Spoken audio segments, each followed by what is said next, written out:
sorprendió porque cuando fui a Chile o Portugal, países que no te esperas que estén tan adelantados, pues están a la par con España o por delante. Y yo diría que por delante.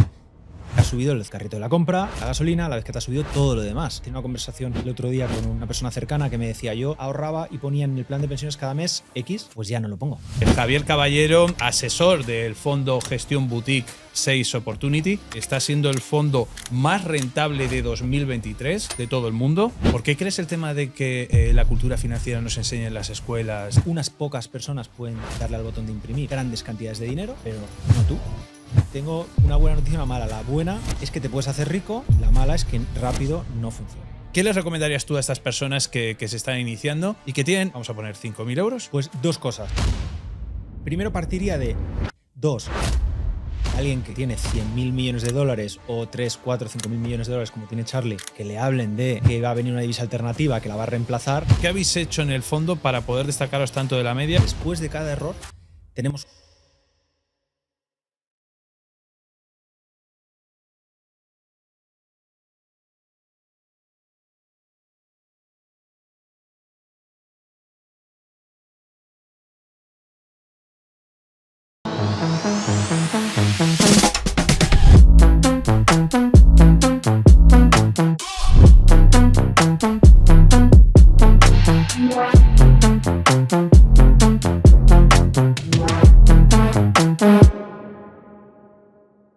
¿Qué tal?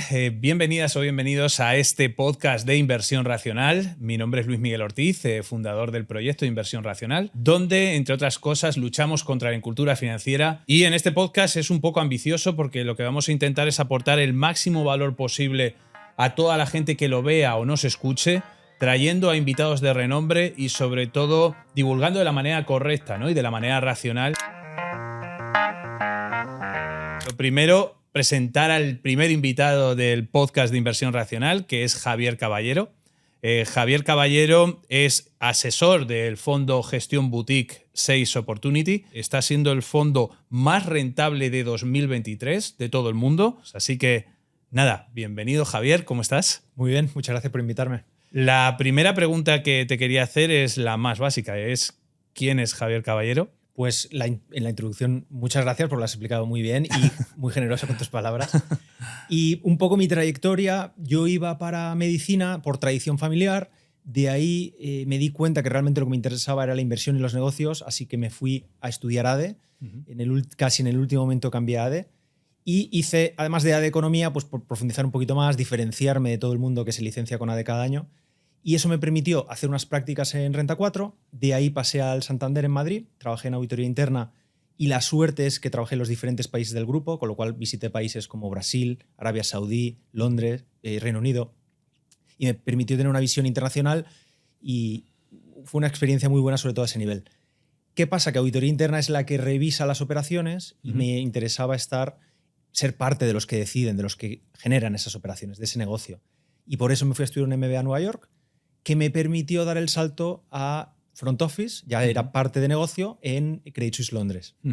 Durante mis años en Credit Suisse, lo que vi fue que en los bancos, por tema regulatorio, cada vez están más limitados en cuanto a lo que pueden y no pueden hacer, en cuanto a los riesgos que pueden tomar. Ha cambiado mucho en los últimos años y para alguien con ideas al que le apasiona la inversión, quizá no es su mejor lugar.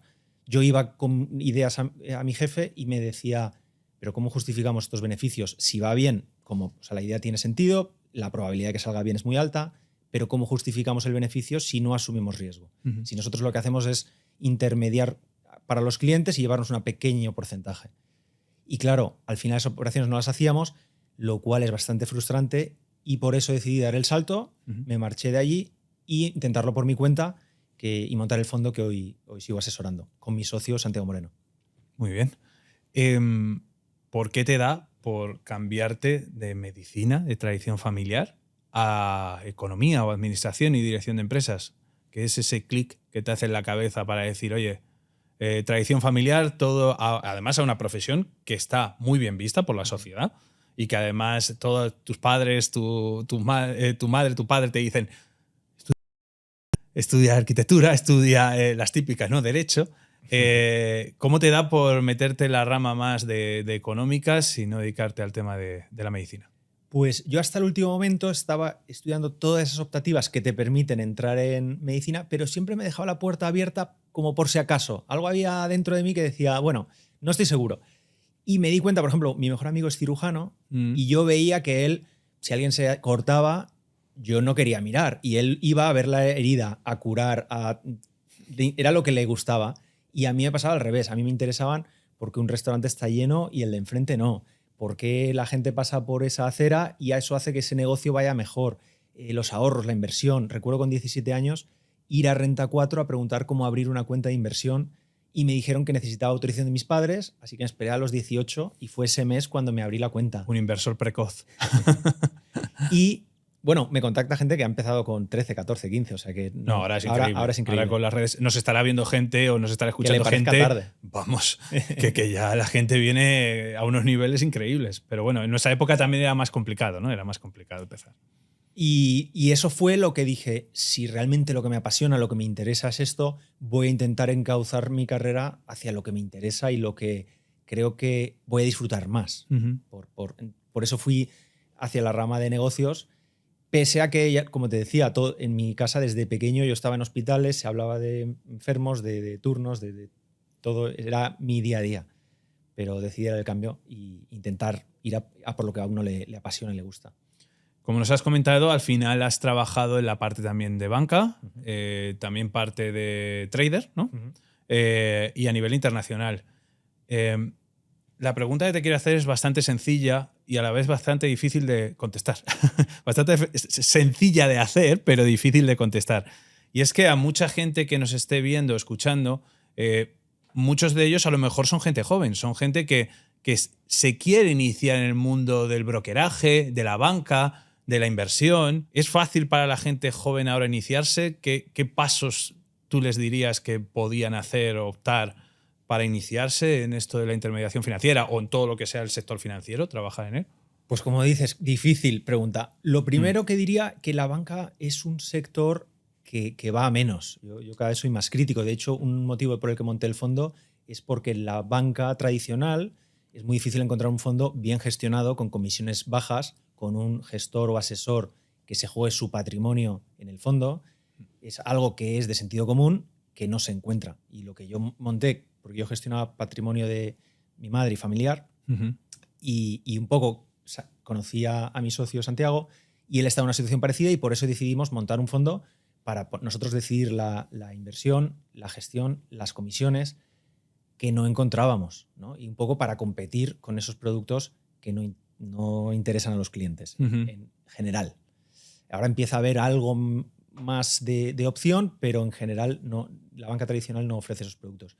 Con lo cual, pese a ser un sector que tiene sus pegas, que encima va menos por la competitividad de todo el aspecto tecnológico, de empresas incluso cripto que empiezan a reemplazar parte del sistema financiero tradicional, es un sector que va menos y, como diría Warren, si el barco va para abajo, por muy buen marinero que seas, pues la reputación va a ser la del barco, ¿no? No te vas a salvar.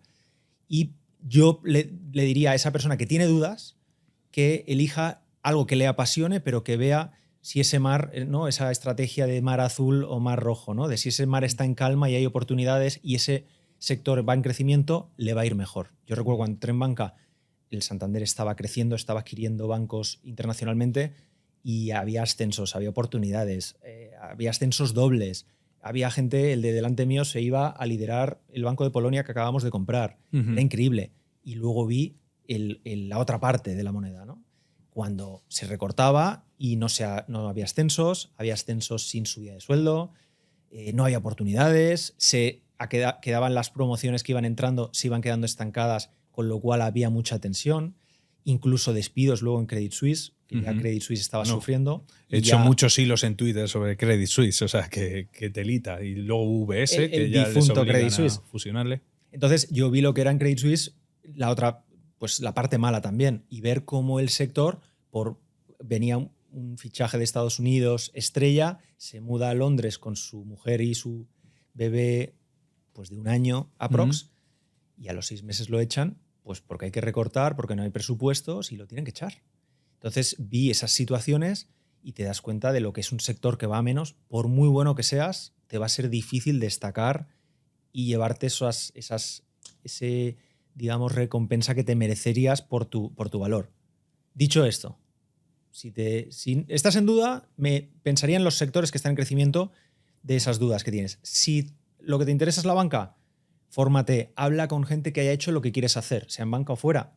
Habla con gente que haya hecho eso, les puedes contactar por LinkedIn, por Twitter. Hay mucha gente que está dispuesta y es generosa con su tiempo y está dispuesta a ayudar, como a mí me ha pasado. Cuando yo quería estudiar el MBA en Nueva York y en Estados Unidos, apliqué a Harvard, contacté a españoles que estaban en Harvard, que estaban en Columbia, que estaban en NYU, y muchos de ellos recuerdo que se reunían conmigo con la diferencia horaria. Recuerdo, creo que era José Ojeda, que le sigue yendo muy bien, que estaba en Harvard, que me decía, ayer era jueves, salimos, casi no he dormido y tenía la voz de haberlo pasado muy bien, pero me dedicó media hora, una hora de su tiempo a darme consejos, a darme tips, a darme esas píldoras, como decías tú antes, de cómo conseguir llegar ahí.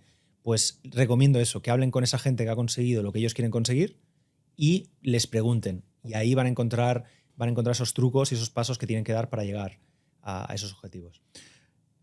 Me has dicho Warren, y no lo he dicho en la introducción, pero este señor que tenemos aquí en el podcast hoy ha escrito para mí uno de los mejores libros de habla hispana sobre las figuras de Charlie Munger y Warren Buffett, que para mí son dos de los mejores inversores de la historia, si no los mejores de la historia.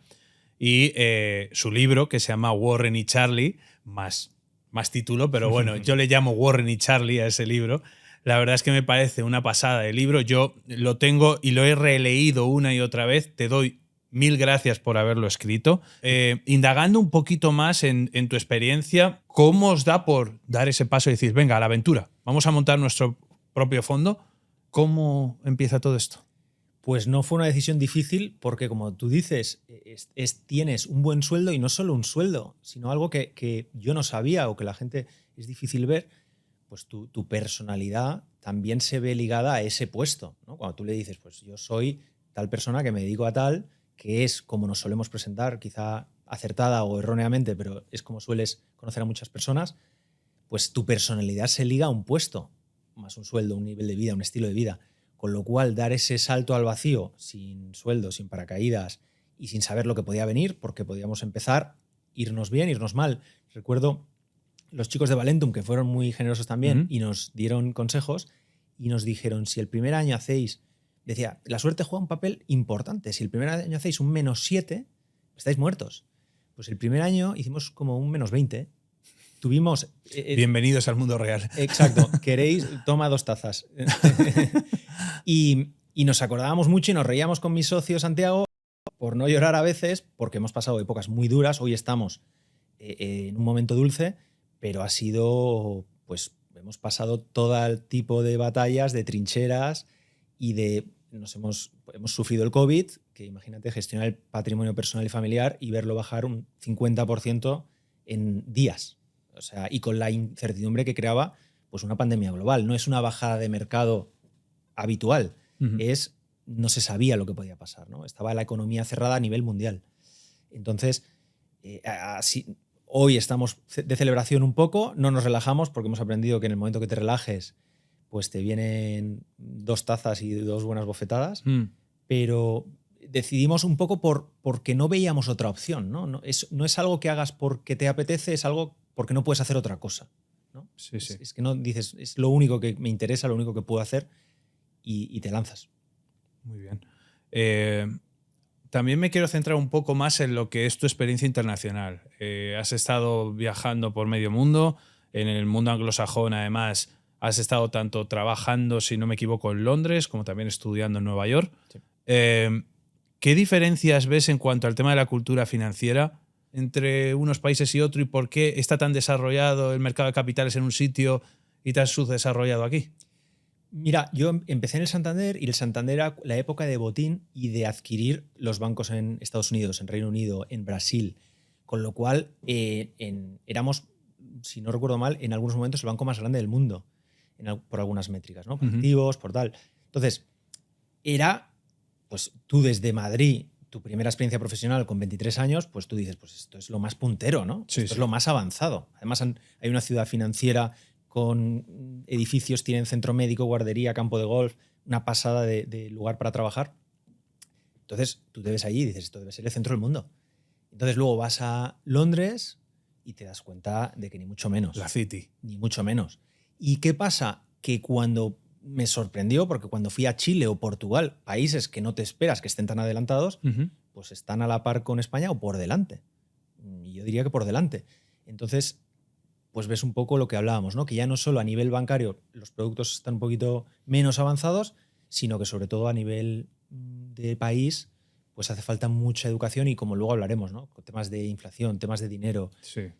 Que hace falta que la gente entienda esos conceptos un poco más porque son importantes para tus ahorros y tu día a día.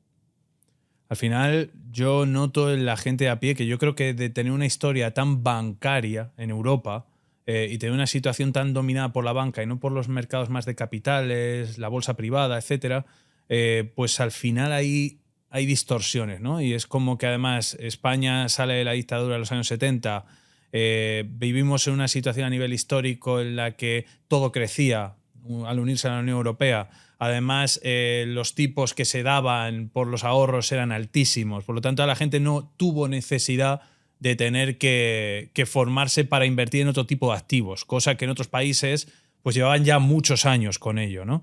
Y creo que nosotros hemos tenido que tomar, no sé, como intentar adelantar poco a poco, o más que adelantar, tapar un poco el hueco, el gap, ¿no? que tendríamos entre esos países. Y añadiría que a los bancos y quizá a los políticos no les interesa que esa gente se forme o aprenda. Entonces, esos bancos para venderte ciertos productos, pues necesitas no entenderlos demasiado bien.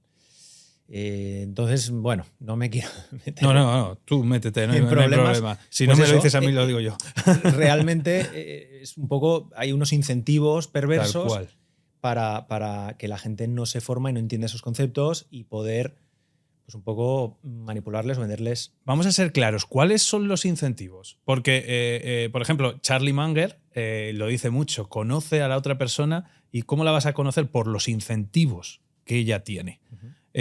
Claro, nosotros vivimos, yo he trabajado de broker, que no lo he dicho en la introducción, pero yo he trabajado de broker durante 9 años, 10 años de mi vida, y en banca. Y yo ahora mismo estoy fuera, desde que creé Inversión Racional, el proyecto de formación en 2019, pues ya estoy fuera soy como un outsider, ¿no? Y puedo hablar alegremente. Tú tienes una relación todavía intermedia, pero yo personalmente sí que puedo hablar claramente en esto. Pero ¿cuál ves tú que pueden ser los incentivos que pueden tener la gente de nuestro alrededor, de nuestro ecosistema, para erosionar nuestro patrimonio? Porque es una cosa importantísima y que no tenemos la mayoría de gente en cuenta.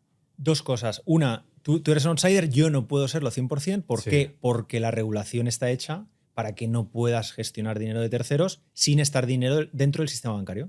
Entonces, pues por incentivos y por intereses… Eso ya es un incentivo. Claro, y está hecho muy difícil. A nosotros, la verdad que es muy difícil cumplir los requisitos para asesorar o gestionar un fondo. Ambos los hemos explorado, hemos sido gestores en nuestra etapa previa, ahora hemos cambiado el modelo y somos asesores del fondo y hemos conocido ambos y los requisitos son muy difíciles si no estás dentro del ecosistema bancario, cubierto por el banco y contratado por el banco y demás. Es muy difícil para alguien independiente realizar la labor. De hecho, incluso hay fondos que conocemos que han llegado a cerrarlos por temas de no cumplir o tanta dificultad que al final han tirado la toalla y han dicho, bueno, pues no puedo cumplir esto porque tendría que dejar mi trabajo, tendría que hacerlo de una manera distinta.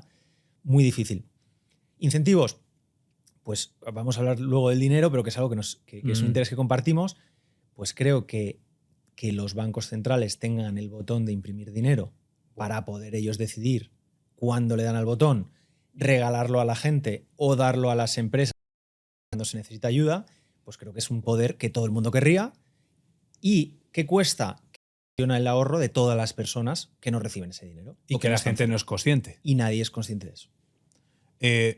¿Por qué crees el tema de que la cultura financiera no se enseña en las escuelas, institutos ni universidades? ¿Cuál es el incentivo del propio Estado para no hacerlo? Creo que es para que no se quite ese poder de los políticos y bancos centrales de imprimir dinero, de decidir los tipos de interés y de separar, segregar esos poderes. Igual que estamos viendo como algunos políticos quieren acaparar más y más poder, pues lo ideal para la ciudadanía es que el poder judicial, el poder político y el poder del dinero monetario, digamos, estén separados, independientes. Nadie pueda decidir, voy a imprimir más euros, voy a fotocopiar tus euros y son legales. Si los fotocopias tú es ilegal y vas a la cárcel. Si los fotocopio yo y en cantidades masivas, eso es legal. Y si fotocopian más euros, ¿qué pasa? Que los que tienes tú en el bolsillo o en el banco inmediatamente valen menos. Me gustaría también hablar de la creación de dinero y de las consecuencias que tiene todo esto para la incultura financiera real. Pero antes de eso, vamos a ver el tema de Warren Buffett y Charlie Munger. Porque son personas que son muy reacias al mundo cripto. Es decir, incluso creo que Charlie Munger hablaba de que Bitcoin era como veneno para ratas o algo así le llamaba, ¿no? Pero claro, para mí son mis grandes referentes. Son personas que, al igual que a ti, son los mejores inversores de la historia, pero además son gente que cada vez que yo sigo leyendo sobre ellos, aprendo algo nuevo. Por lo tanto, incluso, joder, ahora mismo porque estamos en un estudio, pero yo a nivel personal, en mi propio despacho, yo tengo cuadros de dándome todos los días para que me inspire algo, ¿no? Tú has escrito un libro sobre ellos. Para la gente que a lo mejor no conozca y que se haya encontrado con este podcast y de repente diga, oye, ¿quién es Warren Buffett? ¿Quién es Charlie Munger? ¿Por qué estas personas están tan enamorados de ellos? ¿Por qué es tan importante sus enseñanzas? ¿Cómo resumirías el papel de Warren Buffett y de Charlie Munger en el mundo de la inversión? ¿Y qué podemos aprender de ellos y cuáles son sus mejores enseñanzas? Perdona por la pregunta tan larga. Intento dar una respuesta rápida. ¿Quiénes son Warren y Charlie? Pues Charlie va a cumplir 100 años el 1 de enero de 2024. Sí. Warren ha cumplido 93, si no me equivoco, el pasado agosto. Sí, sí. Y siguen cada año dando conferencias de 6 horas delante de 40.000 personas que viajan hasta Omaha, que es un lugar perdido en Estados Unidos, que necesitas varios aviones para llegar hasta allí. Le llaman el Woodstock del capitalismo. De la inversión, del capitalismo. Le llama pues, Warren Buffett. Una peregrinación que la gente hace cola a las 4 de la mañana para entrar. La gente corre por los pasillos para acercarse a los asientos cercanos a los micrófonos y poder hacer una pregunta. Y son muy generosos con su tiempo. Pero ¿por qué les hace interesantes? Porque Warren ha sido una persona hecha a sí misma, tanto Warren y Charlie, y Warren ha sido el más rico del mundo, ahora es pues, el número 3, el número 4, el número 5, dependiendo de Elon y los demás. Lo que poca gente sabe es que Elon le ha pasado, pero Warren dona cada año una cantidad de acciones, va a donar el 99% de su patrimonio a la fundación Bill y Melinda Gates, y ya está donando en vida cada año una cantidad de acciones de Berkshire Hathaway, de las acciones A, que valen pues, como un Ferrari cada acción. Berkshire Hathaway es la empresa que utiliza Warren Buffett para poder invertir, ¿no? Ahora la explico en detalle. Entonces, pues si contamos todas esas donaciones, sería el más rico del mundo, incluso recientemente con el que les ha adelantado, pues creo que Elon Musk, Bezos, están por ahí. Como decíamos antes, ¿no? Contacta a esas personas que han conseguido lo que tú quieres. Pues en la inversión, el que tienes que copiar y el que tienes que aprender de ellos son Warren y Charlie. Son los que se han hecho los más ricos del mundo. Warren es el más rico del mundo, o lo sería si contamos lo que ha donado, porque va a donar el 99% de su patrimonio a la fundación Bill y Melinda Gates. Y ya ha empezado a donar, con lo cual no es el más rico del mundo porque ya ha descontado esas acciones. Y Charlie también es multibillonario con B, con lo cual... y tienen 100 años, ya están de vuelta, gestionan una de las empresas más grandes del mundo con 500.000 empleados, casi 80 filiales. Entonces, que cada año se sienten durante 6 horas con 93 y casi 100 años a dar consejos, dar su opinión de la vida, creo que es para escucharlo y es una suerte que todavía les podamos seguir escuchando. 3 principios que Warren, que son mis favoritos de Warren en la inversión y que Warren siempre menciona que aprendió en El inversor inteligente, el libro de Benjamin Graham, son: 1, que cuando compras una acción no es un papelito que sube y baja de precio, no es un ticker en la pantalla y un gráfico, es una parte de un negocio. Entonces tienes que tratarlo como tal. 2, que cuando el mercado sube y baja, no es que el mercado ahora las acciones valgan más o valgan menos, es que él lo llama Mr. Market y es que te está ofreciendo precios de compra y venta. Y unos días está eufórico y te ofrece precios muy elevados y otros días está depresivo, solo ve riesgos y los precios son muy bajos. Tú tienes que hacer el trabajo para saber lo que valen esas empresas o ese campo o ese apartamento y aprovechar cuando está bajo. Igual que comprarías un apartamento, de hacerlo en la inversión o comprando esas partes de negocios que gracias a la bolsa y gracias a Mr. Market a veces están a precios ridículos. Ujú.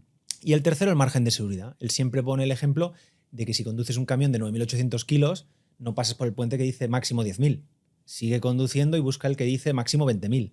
Pues en la inversión igual. Si crees que algo vale 100, es muy subjetiva esa valoración. Hay algunas asunciones que has hecho, algunas aproximaciones, algunas creo que.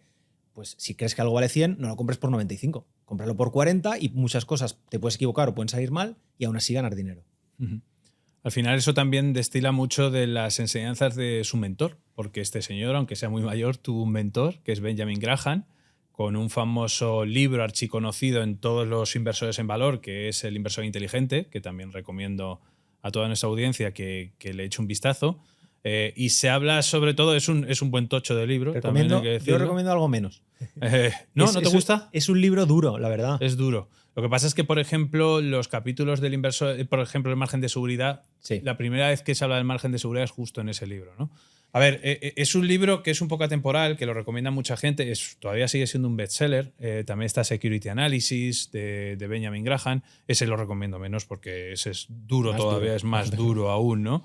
Pero bueno, al final, yo más que nada, porque luego hay gente que quiere profundizar un poco más en los aspectos bueno, pues más profundos, de dónde viene todas las enseñanzas de Warren Buffett. Además de que luego de Warren Buffett, tu libro es muy bueno, pero además hay muchísimos de Warren Buffett. Sí. O sea, de Mary Buffett, que creo que era su nuera, o no sé cómo se dice, creo que era la... no sé cómo es. Creo que era la mujer de uno de sus hijos, que ya me lío con el tema.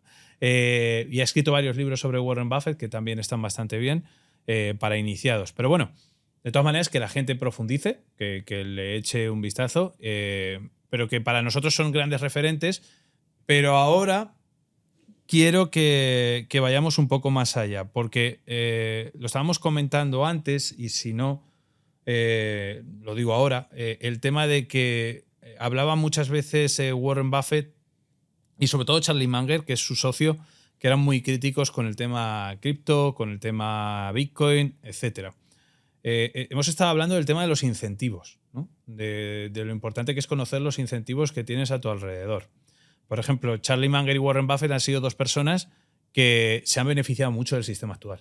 Es decir, de un sistema en el que la Reserva Federal no para de imprimir dinero, de un sistema en el que los intermediarios financieros crean más oferta monetaria aún, de un sistema en el que todo ese dinero de nueva creación va sobre todo a activos financieros y sube el valor de los inmuebles, de las acciones. Casualmente ellos van cargadísimos de acciones y de inmuebles, etcétera. Y además beneficia mucho a los que están más cerca, el efecto Cantillón, ¿no? A los que están más cerca de la fuente de donde se crea el dinero. Y casualmente la fuente donde se crea el dinero principal, que es la divisa principal del mundo, que es el dólar, es en Estados Unidos. Por lo tanto, ellos cumplen todos los requisitos para estar arriba de la pirámide y entiendo que ellos sean muy críticos con una alternativa al sistema financiero, al sistema bancario, que en este caso puede ser Bitcoin, ¿no? Creo que pueden ir por ahí las... Yo entiendo que sí. Adicionalmente añadiría que alguien que tiene 100.000 millones de dólares o 3, 4, 5.000 millones de dólares como tiene Charlie en dólares, que le hablen de que esa divisa no es la buena y que va a venir una divisa alternativa que la va a reemplazar, pues creo que no te apetece. Creo que también a cierta edad cada vez te vuelves... Leía sobre la neuroflexibilidad, que no soy un experto, pero estaba leyendo un poco, que con la edad vas perdiendo capacidad de aprender cosas nuevas, de aprender nuevos idiomas, de nuevas ideas. Entonces entiendo que por un tema de tecnología, por un tema de edad, por un tema de que toda tu fortuna la has hecho con un sistema bancario concreto. Pero por otro lado, si escuchas a Warren, él es muy crítico con el déficit en Estados Unidos, él se preocupa mucho por los niveles de deuda, porque el dólar que me daba mi abuelo y que me permitía comprar una Coca-Cola, una de sus mayores inversiones, ahora ha perdido el 98% de su valor, con lo cual está a un paso de entender los pros de Bitcoin y de un sistema monetario independiente, descentralizado y y escaso, con una divisa escasa. Vale. Yo creo que son grandes referentes para la juventud, es decir, son personas que se les tiene que escuchar y leer todo lo que dicen, más que nada porque te crean una situación sobre todo más de serenidad, de visión a largo plazo, de de baja preferencia temporal, que eso es buenísimo, y sobre todo que el efecto bola de nieve, el efecto interés compuesto, ¿no? Que la mayoría de la gente de a pie ahora mismo vivimos en un mundo de cortoplacismo en el que no es consciente, ¿no? de la importancia que tiene todo esto. Vivimos en un mundo solo de trading, de hazte rico rápido y millonario rápido, de fucking miluristas, de que sí, que está gracioso, que motiva a la gente, pero que al final tenemos que ir también a un lado un poco más racional, ¿no? A tener que ese dinero empiece a trabajar para nosotros con plenas bases y garantías. Yo añadiría dos cosas. Una, que yo también he estado en esa fase con 17, 18, 19, queriendo hacerme rico muy rápido. Lo que sí diría es, como tú dices, todo lo que dicen Warren y Charlie, tanto las conferencias de Berkshire Hathaway en Omaha como las cartas que publica Warren anuales de la empresa, muy recomendables. Son una delicia, son muy recomendables.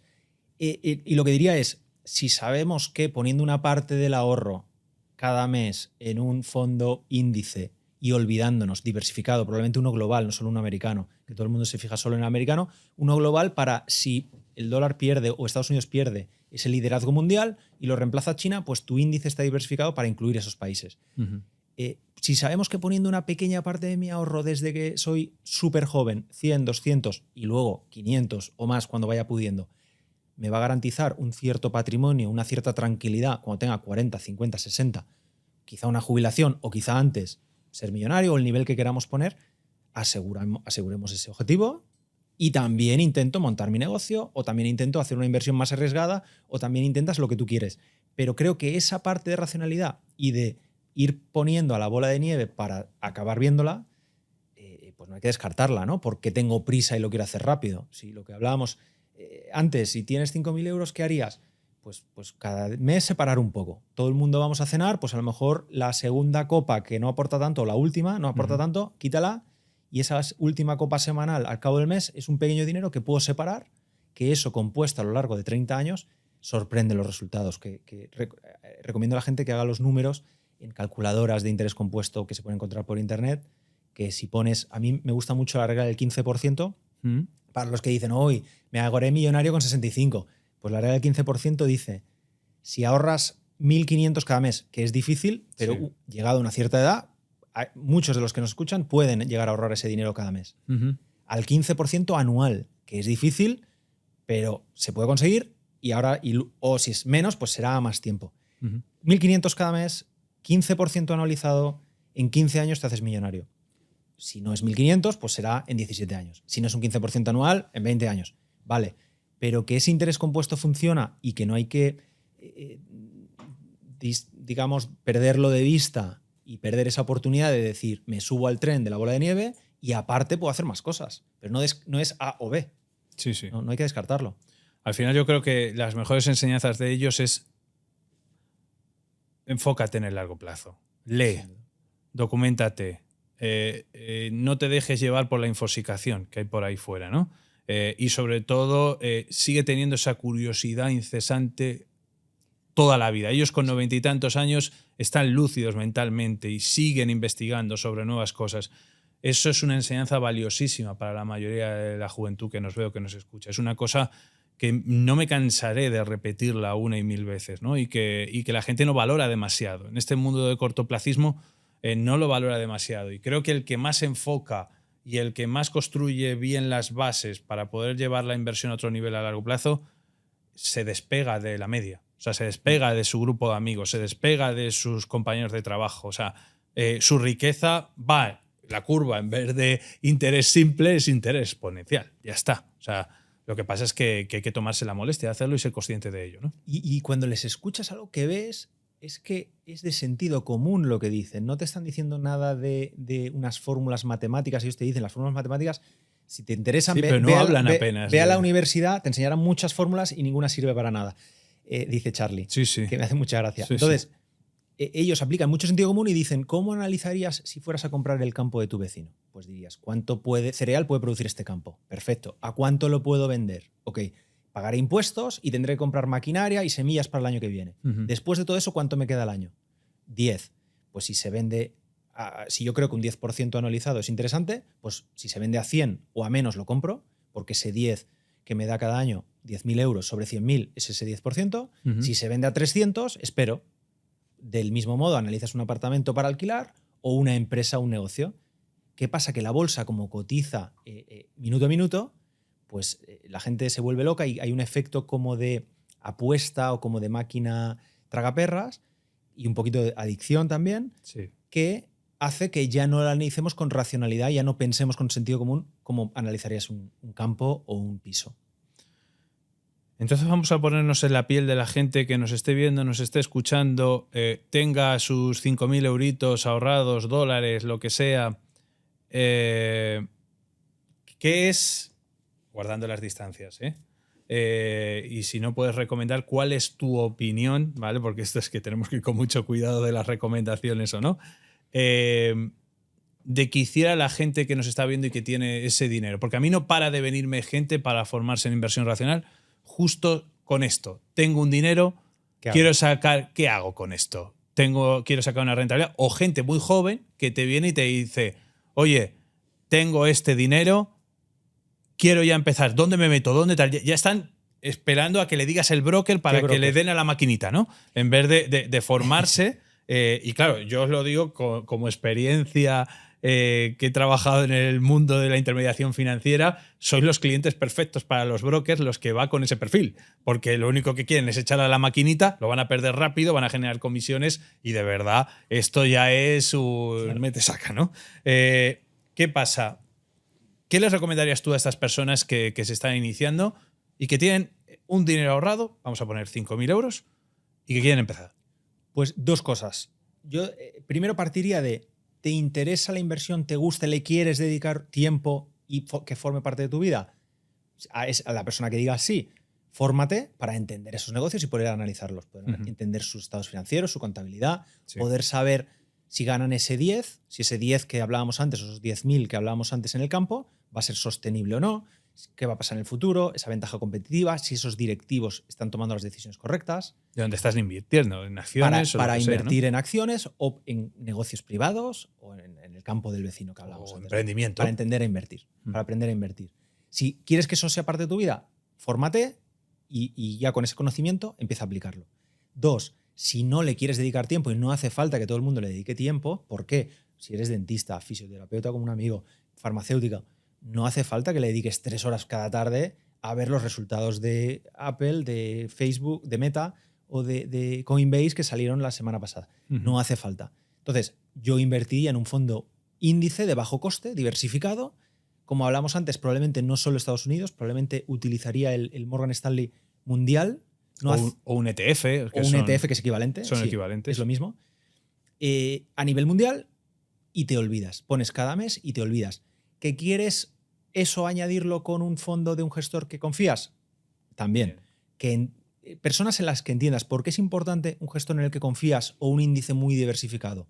Porque en el momento en el que todo baje, que haya pánico, que en las noticias salga que la economía está en una recesión y la crisis más grande desde no sé qué, que es la clásica de las portadas de periódico de los telediarios que venden más y hay más gente viéndolo, cuanto más crisis y más pánico y más drama, pues cuando hay ese momento y te cueste dormir, estarás tranquilo si has confiado en el gestor o si tienes un fondo muy diversificado que dices, bueno, tiene que desaparecer el mundo, ¿no? Porque lo que poca gente sabe es, si un fondo tiene 1.600 acciones como tiene el mundial del MSCI, cuando una acción va mal o va a menos, antes de que quiebre, sale y la reemplaza otra que viene yendo a más, que viene empujando.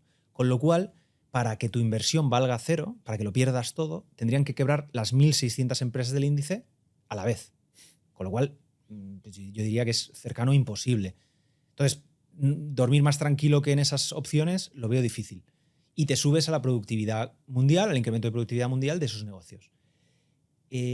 Pero es importante, uno, o formarte o tomar la otra decisión, pero siempre sabiendo lo que haces, porque nosotros, por ejemplo, nos reuníamos con uno de nuestros partícipes que ya había invertido en el fondo y nos reunimos para varios desayunos, le estuvimos contando, siempre le decíamos, invierte menos de lo que tú invertirías. Lo que tengas pensado, invierte menos, que estés tranquilo, que duermas tranquilo.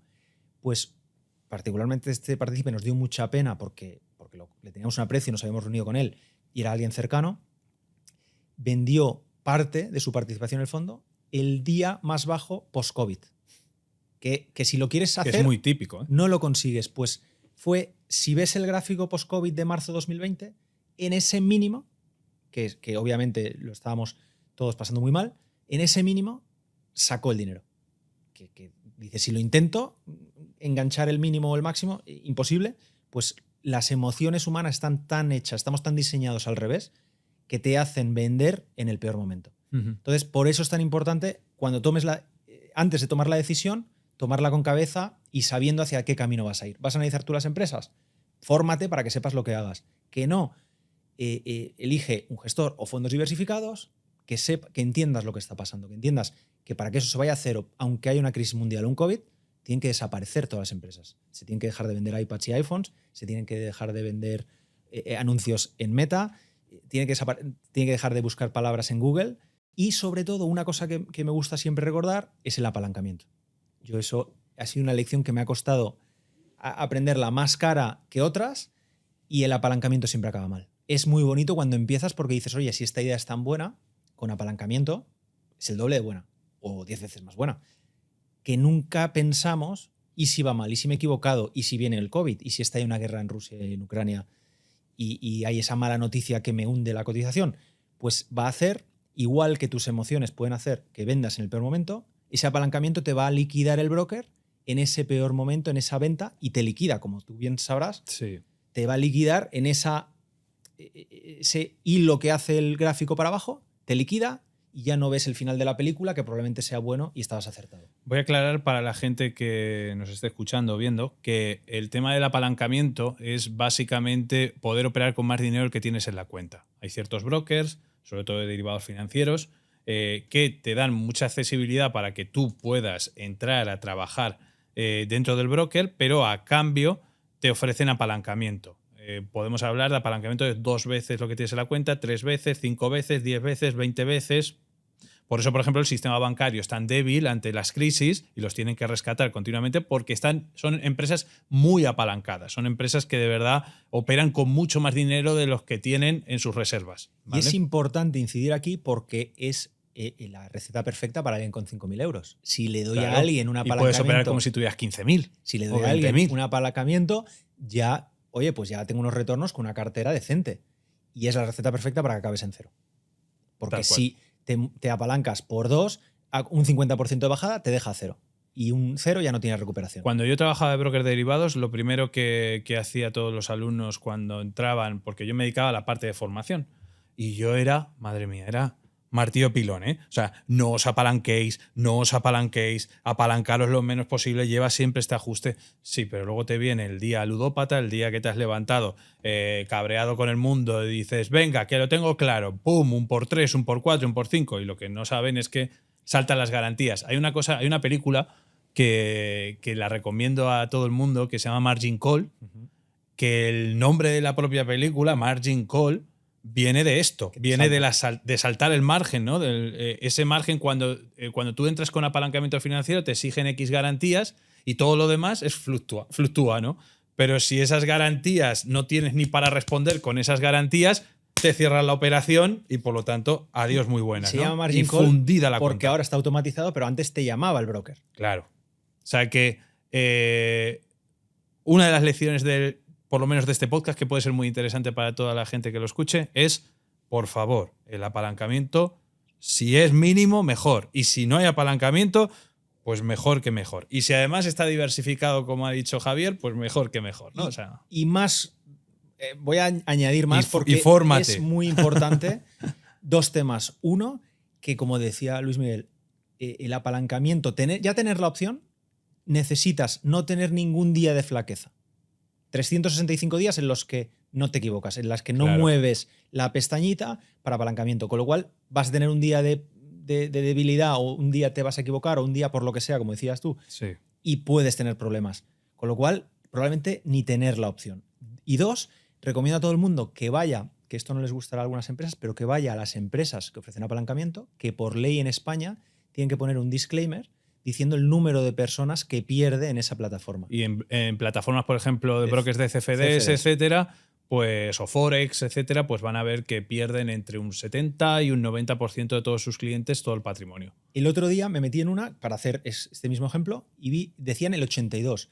A lo que yo añado, el 82 es reportado por ellos. Entonces, el incentivo que hablábamos antes, no digo que hagan trampas, pero el incentivo está a lo mido antes de comisiones, lo mido después, no lo sé. Luego, de ese 82, suponiendo que sea real, ¿cuántas personas empatan? Ni ganan ni pierden. Pues a lo mejor hay otro 10 o 15%. ¿Cuántas personas a lo mejor ganan, pero ganan muy poco? Entonces, ¿cuántas se ganan la vida con ello realmente, con esa estrategia en derivados CFDs? Pues probablemente estemos hablando de un 2-3%. Equivalente a ganarse la vida, pues quizá en habilidades, no sé si en el fútbol, quizá un poco más difícil, pero...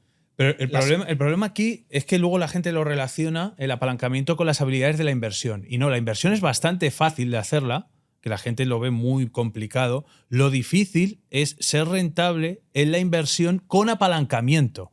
Porque el apalancamiento es como si tú vas en un coche y vas a 100 o a 80 por hora y vas por la misma carretera pero a 300. Si vas a 300 es bastante más probable que te salgas de la curva que si vas a 80, 100 kilómetros por hora. Es para que la gente lo entienda a nivel visual, porque es que muchas veces la gente se lía con esto y no es culpa de que ellos sean unos patanes y no sepan bien cómo invertir. No, el problema es que no lo están haciendo correctamente, no que la inversión sea complicada. La inversión, si tú aprendes las bases, no es tan complicada. Y si inviertes en buenos negocios, sin apalancamiento no es tan complicado. Lo difícil es gestionar esas emociones y no caer en esas tentaciones del apalancamiento, el querer correr un poquito más, voy a cambiar de empresa 7 veces a ver si tal, o gano en intradía. Eso es lo complicado de la inversión. Sí. ¿Qué habéis hecho en el fondo para poder destacaros tanto de la media, que los índices están subiendo un 10, 15% anualizado, y vosotros estáis ya a vuestros partícipes dándoles un 70%? ¿Qué habéis hecho este año que no ha hecho otros fondos? Un poco, y ligar con lo que decías, que este año es muy bueno, hemos tenido años malos, no nos ocultamos, el primer año, como decíamos antes, nos decían Valentum, si tenéis un -7 estáis muertos, porque un fondo necesita activos, Sí. si no, no sale rentable gestionar, y nos hicimos un -20, hemos cometido errores, pero lo que sí hacemos es, después de cada error, tenemos una reunión, que esto a mi socio al principio como que le chirriaba, ¿no? Porque cuando acabas de cometer un error y vendes una empresa en pérdidas o está bajando, pues lo que menos que te apetece es hablar de ella. Pues después de cada error tenemos una reunión, lecciones que aprendemos y las dejamos por escrito para intentar aprender de esos errores y minimizarlos de cara al futuro. Los añadimos a nuestra checklist de entrada a la inversión. Con lo cual hemos ido puliendo nuestro estilo, evolucionándolo. Y lo que nos ha diferenciado este año, uno, que cuando, como decíamos, un negocio extraordinario, yo daba clase en la universidad y el ejemplo que siempre ponía de empresa modelo es Facebook, Meta, Sí. la matriz, que engloba, no todo el mundo lo sabe, que engloba WhatsApp, que engloba Instagram, porque mucha gente dice, yo no uso Facebook. ¿Y WhatsApp? ¿Instagram? Sí. Pues, Messenger también. Y hay más de 3.000 millones de personas que lo usan a diario, una de las empresas de la familia Meta. Y Meta hace negocio vendiendo anuncios a esas personas. ¿Qué pasa? Para mí es el negocio ideal no solo por la contabilidad, que es limpia a más no poder, sin deuda, con caja neta. Sí. Si miras además su negocio y lo entiendes el modelo de negocio, Tesla tiene que producir coches. Pero es que Facebook no tiene que producir ni el contenido, se lo producen los usuarios. Con lo cual, produces con unos cuantos ingenieros una buena plataforma, la gente hace el contenido y yo pongo anuncios. Y efecto red y punto. Entonces, los márgenes son espectaculares. Algo que poca gente sabe es que ahora han reducido mucho los gastos, pero no han reducido el I+D. En I+D invierten 35.000 millones anuales y ganan 33.000. O sea, más de lo que ganan. Podrían doblar el beneficio si no invirtieran en I+D. Obviamente eso limitaría el crecimiento. Pero un poco lo que sabíamos que era una empresa modelo, yo la ponía de ejemplo en mis clases para analizar el balance con mis alumnos, tanto cualitativa como cuantitativamente. ¿Qué pasa? Cuando nos la pusieron a $100 a finales del año anterior, pues cargamos hasta el máximo legal. El máximo legal es un 10%, pues un 10% teníamos. Y así acabamos el año. Ahora está a 320, más que triplicado, pues la hemos reducido a la mitad. Hemos ido vendiendo porque ha subido y pasaba el Porque límite. tienes que llegar al 10. Y que eso es la putada que tenéis, entre comillas, es. los gestores o los asesores de fondos. Nos obliga a diversificar, pero te limita en ese sentido. Entonces la teníamos al 10 y ahora está sobre el 4 y algo por ciento a 300 y pico. Nos sigue pareciendo el mismo negocio extraordinario, lo que decíamos. ¿Es sencillo? Sí, esperar a que el precio sea el adecuado. En las empresas adecuadas hemos cometido otros errores, que ya no buscamos empresas que no son las adecuadas. Luego, y la otra, digamos, pata del rendimiento, para hablar de las dos principales, han sido las empresas de activos digitales cripto. Acabamos el año con un 28% y estas han también, si Facebook ha más que triplicado, estas han más que duplicado. Y siguen siendo una parte importante del fondo, pero muchas de esas ventas, tanto de Facebook como de cripto, que hemos ido haciendo en la subida, y también tuvimos algunas pequeñas en Tesla, Shopify, Netflix, pero todas esas ventas, esa liquidez ha ido a bonos, que éramos muy críticos, como te decía antes, cuando estaban a cero, no tenían sentido. Darle el dinero a alguien y que te pague 0% de interés no tiene sentido económicamente.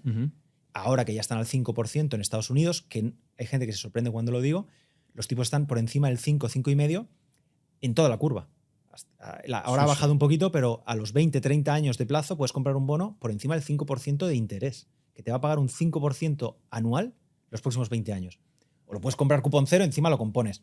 Pero no queremos complicar la tesis. Entonces, ¿qué hemos hecho? Pues parte de esa liquidez la hemos puesto en esos bonos por encima del 5,5, los tenemos todos comprados, para esperar, pues por ejemplo, que Facebook vuelva a bajar, pues volveríamos a comprar. Venderíamos esos bonos que nos están generando un 5%, si vuelve a bajar, nos vendemos y nos volvemos a posicionar. Volvemos a incrementar posiciones. Creemos que la economía puede sufrir, luego entramos en detalle si quieres, pero nos hace posicionarnos un poco más defensivo. Estamos incrementando la liquidez y poniéndola en bonos. ¿Qué nos equivocamos? Estamos generando un 5%. ¿Qué hemos acertado? Nos perdemos parte de la subida, pero hemos generado un 5%. ¿Qué hemos acertado? La bolsa va a bajar, las acciones van a bajar, esas empresas que nos gustan van a bajar, y con ese dinero que nos ha generado un 5 lo podemos usar con los intereses para comprar a precios más bajos en un escenario ideal. Entonces, eso es un poco lo que estamos intentando ahora. El otro día salió una noticia de Buffett en Berkshire Hathaway que estaban acumulando liquidez, que estaban en récord históricos de liquidez, creo que 5.000 millones, y lo están metiendo todo en bonos. O sea, te estás influenciando un poco también dentro del fondo con lo que está haciendo la propia Berkshire. Pero para ese rendimiento tan alto, ahora hablaremos del tema cripto, que me interesa después de hacer una introducción de cómo funciona el sistema monetario, y creo que tienes más o menos una visión parecida a la mía en esto. Pero a nivel tecnológico, ¿qué empresas os han dado el mayor repunte? Además de Meta, que estabas comentando, ¿qué otras empresas llevabais en cartera para haber tenido esta subida tan vertical a principios de año? Pues a finales de año, primer trimestre aproximadamente, estaba barato mucha empresa de crecimiento, mucho sector tecnológico, y aprovechamos, pues tuvimos Tesla, Shopify, Netflix, Block, que es Square, todas estas. Pues si no me equivoco, Tesla, Shopify, Netflix, creo que las vendimos en un trimestre o 5 meses subiendo un 80%. Algo que no suele pasar. ¿Qué pasa? Que cuando una empresa sube tan rápido, el negocio no puede. O sea, digamos que si, por muy bien que vaya ese negocio, por ejemplo, Facebook crece muchísimo, un 20% anual. Si la empresa, desde un precio de partida igual al valor, sube ese precio más rápido que el negocio, pues tienes que ir vendiendo porque el precio está corriendo demasiado, ¿no? Está a precios de 3 años, que es lo que nos pasó un poco en Tesla, Shopify y Netflix, que nos han añadido puntos, pero no eran posiciones importantes, eran posiciones que han ayudado, pero las principales, digamos, donde íbamos cargados, era Meta con un 10 y el sector cripto con un 28-30% del fondo. Vale. ¿Qué tal estás? Hago un inciso en este podcast para hablarte de nuestro patrocinador, Scalable Capital. La verdad es que es un broker de referencia en toda Europa, con sede en Múnich, pero que desembarca en España para poder mostrarnos todas sus herramientas y toda la potencia de sus herramientas para poder operar en tu día a día. Vas a poder operar con ETFs, con acciones, con planes de inversión, incluso con instrumentos para las criptomonedas. Pero no solo eso. Tengo que recordarte que Scalable Capital ha sido nombrado por Rankia, el portal financiero más importante de España, como el broker top en ETFs en este 2023. Y tiene unos planes muy accesibles para que tú puedas ahorrar cientos y cientos de euros de comisiones en tu operativa diaria. Scalable Capital fue fundada en diciembre del 2014. Sus oficinas centrales están en Múnich, pero también tienen oficinas tanto en Berlín como en Londres. Manejan todos los mercados a nivel europeo, los principales como Alemania, Austria, Italia, Francia, España, Holanda. Tienen 400 empleados y más de 600.000 clientes. Eso trae consigo que tenga todo un volumen negociado de más de 16.000 millones de euros en este 2023. Su banco custodio es Baader Bank y por lo tanto está amparado también por el fondo de garantías alemán de hasta 100.000 euros por depositario. Por otro lado, Scalable Capital, su parte del broker, tiene tres tipos de tarifas son los que tú vas a poder operar con ellos. Por un lado está la parte de Free Broker, en la que vas a poder abrir cuentas sin ningún tipo de comisión de apertura ni tampoco de cierre a la hora de poder depositar tu dinero, y luego a la hora de operar, por operación tendrás un coste de 0,99 euros. No llegas ni a 1 euro por operación de comisión de entrada y de comisión de salida en los diferentes tipos de instrumentos. Además de que los planes de inversión sin comisiones de orden serán muy interesantes para ti si quieres planificarlo con mucho tiempo. Por otro lado, en el segundo escalón tendríamos Prime Broker. Prime Broker sí que tiene un coste mensual de 2,99 euros al mes, 35,88 euros al año, pero sin embargo, todas las operaciones que sean por encima de 250 euros de capital, la comisión de entrada y comisión de salida estará exenta, por lo tanto te lo cubrirá toda esta tarifa plana de pago de solo 2,99 al mes. Y por otro lado tenemos la guinda del pastel, que es Prime Plus Broker, en el que por solo 4,99 euros al mes tendrás tarifa plana para poder operar sin comisiones de entrada ni de salida en cualquier tipo de operativa en acciones, en ETFs, con un volumen superior a 250 euros. Pero además se diferencia de la Prime Broker, en la que recibirás por todo tu dinero no invertido en torno al 2,6% de rentabilidad anual hasta 100.000 euros. Por lo tanto, podrás aprovechar tanto tu operativa diaria con la rentabilidad de tu liquidez dentro del broker. Se puede operar con más de 7.500 acciones, más de 2.300 fondos, más de 1.900 ETFs y todo tipo de instrumentos ETPs de criptomonedas. Además de que tienes tus planes de inversión de manera gratuita por un solo euro al mes, sin comisiones de ningún tipo, sobre todo con las tarifas Prime.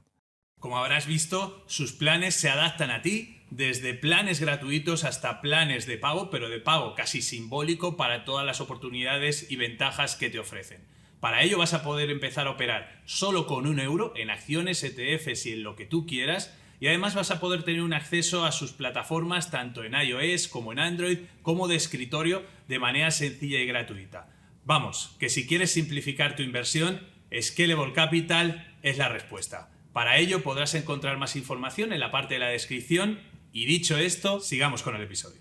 Antes vamos a hacer como una pequeña introducción a la gente de cómo funciona el sistema monetario que estábamos hablando en el principio, de cómo el sistema está un poco corrompido o está corrupto completamente entre la relación binomio-Estado y propios bancos centrales, y lo estamos viendo claramente ahora con la subida de tipos de interés después de haberlos bajado durante los años anteriores, haber creado mini burbujas por todos lados, y ahora esto ha llevado a una inflación galopante el año pasado y principios de este, y está haciendo que haya unas medidas más restrictivas en la economía por parte de la Reserva Federal, del Banco Central Europeo, subiendo tipos de interés, y esto está trayendo a que haya ciertas implicaciones en la economía y que podamos estar bordeando una posible recesión. ¿Cómo se crea este dinero? ¿Cómo funciona esto de los ciclos de los bancos centrales? ¿Por qué un banco central puede crear ciclos económicos gigantescos? ¿Qué relación tiene con el Estado? Pues voy a intentar simplificar al máximo. Sí. Mucha gente cree que los euros o dólares que llevamos en el bolsillo están respaldados por oro. Eso fue así hasta el 1973, que solo se podía imprimir y el Banco Central, para no tener que ir cargando con oro, pues te daba ese papel que estaba respaldado por oro, el Banco Central lo guarda y vosotros intercambiáis papelitos. En 1973 se rompe ese patrón oro y ya los bancos centrales pueden imprimir sin límite. Kashkari, hay un vídeo que circula mucho por Twitter diciendo que dos cosas. Una, que cómo imprimís el dinero de la Reserva Federal, pues le damos un botón y le damos un 0 y es así. Y dos, es un poquito más complejo, emiten deuda y bueno, pero cambian un botón. Sí. Y dos, le preguntan ¿y cuál es la cantidad que podéis imprimir? Esto se lo preguntan, creo, durante el COVID, y él dice, la cantidad es infinita. Entonces, ¿cómo se crea el dinero? Una, el Banco Central aumenta la masa monetaria de dinero y luego los bancos, por la reserva fraccionaria, la multiplican todavía más. La reserva fraccionaria es que un banco puede recibir 100 en depósitos y dar 10 veces más. Solo necesitan un 10% de depósitos para dar créditos por 10 veces más. Es decir, si todos vamos al banco mañana, el banco está quebrado, no tiene dinero para todos nosotros, no tiene nuestro dinero. Ha prestado no solo nuestro dinero, sino 10 veces más. Y entonces así es como se crea el dinero. Al crear toda esa impresión monetaria, yo miro mucho la M2. La M2 desde la crisis financiera 2007 ha subido al 7% anualizado, pero desde el COVID la curva ya venía... Se ha vuelto exponencial. Se ha vuelto el palo de hockey, ¿no? Sí, sí. Se ha vuelto exponencial. Incluso ahora la han intentado reducir un poquito, pero si lo mides desde 2020, creo que es un 9% anualizado de crecimiento de masa monetaria. ¿Qué es la inflación? Dólares dividido por activos. ¿Cuántos dólares persiguen los activos que nos rodean? Simplificando mucho. Sí. Las teles, los coches, los pisos. ¿Cuántos dólares hay? ¿Cuántos activos hay? Si aumento la cantidad de dólares al 9%, ¿qué pasa? Pues que si no aumenta la productividad para generar más activos al 9%, que no es el caso, pues la inflación que vemos son datos similares a los del incremento de la M2. Hemos visto datos del 7, del 9, del 10. Yo hice cálculos de los últimos 10, 15 años y en los últimos 10 años la M2, que es al final la oferta monetaria que hay en circulación, estaremos hablando de casi un crecimiento del 7, entre el 6, 7, incluso 8% anualizado. Anualizado, sí. Claro, te están comentando que la inflación es del 2, 3, cuando en verdad la oferta monetaria es del 6, 7, 8. Lo que pasa es que cómo se calcula el IPC, ese es otro. Ahí hay que harina de meterse otro también. costal. Sí, Ese hay sí. que meterse también. Porque cambian las normas. La parte inmobiliaria la vendo la calculo con el incremento de precios de alquiler, pero que no es idealista, es una encuesta. ¿Cómo se calcula la inflación? Los incentivos que hay en el cálculo de la inflación para Nivel político. A nivel político, para decir con nuestro gobierno la economía está estable, pues hacen que se manipule todo. Sí. ¿Qué pasa? Que esa impresión causa una inflación, no sorprenderá a nadie, similar al incremento de los dólares que persiguen los mismos activos. Si nos das $1 millón a todos los que estamos aquí, pues de repente la casa de la playa pues vale más cara, porque Sí. todos tenemos más dinero, pues lo mismo. ¿Qué pasa? Que ahora los bancos centrales tienen que reaccionar y sacar esos dólares de circulación. Si miras la curva, se ve que se aplana y baja un poco, y subir los tipos de interés para paralizar, para enfriar la economía. ¿Qué pasa? Yo creo que los han subido. Ha sido la subida más rápida de tipos de interés de la historia y creo que estamos en una recesión. Lo que pasa es que pues, las noticias y los gobiernos siempre van a ir un poquito retrasados, pero si ves la cantidad de despidos que hay en empresas, ya no solo del sector bancario y tecnológico, sino sector, veía recortes en empresas de shipping, de envíos. Sí. Si no hay envíos, quiere decir que la gente No hay actividad. No hay actividad. Pero ya estamos hablando de actividad a pie, de gente comprando en Amazon y productos de China o productos de donde sea. Entonces creo que pues, si no el trimestre que viene, en el primer trimestre del 24, ya se hará, se hablará de recesión o de crisis, pero yo creo que ya estamos. Claro, entonces, si estamos en una época en la que se ha creado tantísima liquidez, esta liquidez normalmente es una respuesta a que aparece una crisis y la única forma que tienen de combatirla, tanto el binomio bancos centrales como el propio Estado, para poder financiarse con esos bancos centrales, con la impresión de nuevo dinero, es a través de ¿qué? De crear más y de bajar los tipos de interés. Pero claro, cuando esto lo hacen en 2008, 2009, lo hacen en la crisis del COVID y se pasan de vueltas y la máquina está ardiendo de todo lo que ha impreso, también de la misma manera, cada vez más rápida, hacen las subidas de tipos para combatir lo que se han pasado de vueltas dándole a la máquina, ¿no? Si aceleras el coche demasiado, pues tienes que frenar más fuerte. Vale. La situación que estamos viviendo justo ahora es esa. Es en la que la gente se está empobreciendo, la clase media está tendiendo a desaparecer por el famoso efecto Cantillón que estábamos hablando antes, es decir, de que se están beneficiando los que están más cerca de quien imprime ese dinero frente a los que están más lejos de quien imprime ese dinero. Es decir, las personas que tienen poca cultura financiera y que no saben invertir se ven con problemas porque tienen dinero en el banco y ese dinero, su poder adquisitivo cada vez baja más y pueden comprar menos cosas y se sienten más ahogados. Los que están endeudados hasta las cejas y tienen activos valiosos son los más beneficiados, porque se supone, ahora no, con la subida de tipos, pero en los años anteriores se han revalorizado mucho sus inmuebles, sus acciones, etcétera. Y ahora vamos a una época en la que si los tipos de interés están muy altos va a suceder todo lo contrario. Los ahorradores tienen, como has dicho, bonos, depósitos que les están ofreciendo rentabilidades mayores, pero esa gente que está hiperendeudada y que no tiene mucha cultura financiera y tiene hipotecas a tipo variable o cualquier cosa, van a sufrir. Empresas que estén muy endeudadas y que tengan deuda a tipo variable van a sufrir. Y yo creo que ya están sufriendo. Y ya están sufriendo. Las subidas de las hipotecas están siendo muy duras. a la vez que ha subido el carrito de la compra, a la vez que te ha subido la gasolina, a la vez que te ha subido todo lo demás. Entonces, esa persona, y yo tenía una conversación el otro día con una persona cercana que me decía, yo ahorraba en el plan de pensiones cada mes X, pues ya no lo pongo. Empiezas a ver ese tipo de conversaciones. Del ya no lo pongo al me cuesta llegar a fin de mes y antes no me costaba, pues claro, si el Mercadona vale más, si la hipoteca vale 200 euros más, el llenar el depósito del coche vale 50, 100 euros más, pues se te come ese ahorro. Y una cosa que me gusta recalcar mucho, ¿por qué es tan injusta esa impresión monetaria? Aparte del efecto cantillón. Una forma de verlo muy sencilla. Como suben los precios, esos euros valen menos, esos dólares valen menos, compran menos, baja tu poder adquisitivo. Perfecto. Sí. Pero ¿a quién perjudica más esto? Porque los gobiernos les gusta decir que ayudan a la gente. Realmente ayudan. Las ayudas de impresión de dinero van, por efecto cantillón, a los bancos o a las empresas grandes por ayudas directas, a los autónomos nunca van. Y dos, que esa persona que tiene un patrimonio medio bajo va a tener el 90, 100%, si tienes 5.000 euros, tienes tu patrimonio en efectivo. Entonces, ese efectivo pierde todo tu patrimonio un 5, un 10% de valor de poder adquisitivo. La persona que tiene 1 millón o 10 millones de euros no tiene el 100% en efectivo. Tiene una parte en inmobiliario, una parte en acciones, una parte en diferentes activos, que esos activos se van a beneficiar de la inflación en alguna medida. Entonces, a esa persona le afectará a un 10% de su patrimonio. El otro 90% de su patrimonio está protegido o amortigua ese efecto. O incluso le puede beneficiar, como decías tú. Sí, sí. Por lo tanto, aquí ya tenemos una situación que es grave. Una situación en la que es un cubito de hielo que tienes puesto en la mesa y que se va derritiendo, ¿vale? Y al derretirse, esa es nuestra riqueza. Nuestra riqueza personal se va derritiendo. Y al final, si tú no tomas medidas... yo, por ejemplo, trabajo para una fundación que es de mutualidad de la abogacía, donde hacemos charlas con gente joven, ¿no? Y hablamos justo de esto. Hablamos de que, vale, está muy bonito que te digan que tienes que ahorrar.